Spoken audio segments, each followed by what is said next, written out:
Това е моят телефон, който се чува, включвам го, записваме си тук ние разни видеоработи. А както си знаете, традиция вече е нова, правим блиц интервюто след края на предаването и го качваме на видеозапис на Фейсбук страницата. Сега дойде време, Рафи, да кажеш какво да очакват хората от теб скоро време, освен февруари месец по-бавна песен, евентуално някой албум да чуем към... Много се надявам плановете ми всичко да върви по план.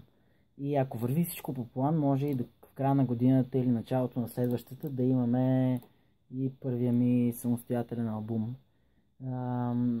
Много неща работя в момента по много песни, по много бъдещи проекти, концерти, изпълнения, така че наистина има какво да се гледа. Могат хората да следят всичко, което се случва около мен на Facebook страницата ми и освен това могат да следят и в личния ми профил във Facebook, така че съм на линия. На линия съм.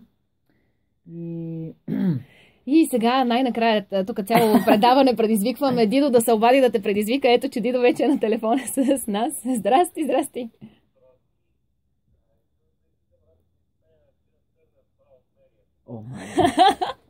Значи цяло предаване го чакахме този човек да се обади. Добре, сега трябва да го... Добре, ще изпее, няма как. Той знае, понеже че имитирам от време на време Тина Търнър. И тя звучи така. I left a good job in the city, working for the man every night and day. But I never lost 1 minute of sleeping. I was worrying about the way that things might have been.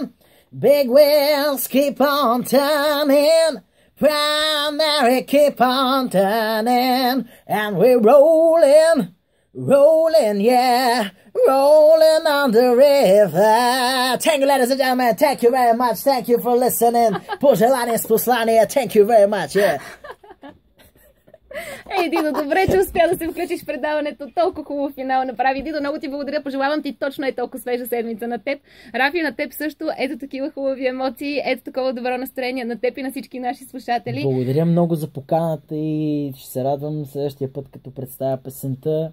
Вече и да изпееме песента, дори може акустично да изпее новата песен тук на живо. Ето, обещано. Сложихме печат, обещано. Край, решено. Новата песен ще се пусне тук акустично на живо в предаването. Скъпи слушатели, това беше Пожелание с послание. Аз бях, надявам се, все още да съм Диана Костова, звукорежисьор Антонина Тодорова и музикален редактор Роман Михайлов. От нас всички взети заедно тук, заедно с Рафи. Много щастлива, здрава и усмихната седмица до другия понеделник. Чао, чао! Чао!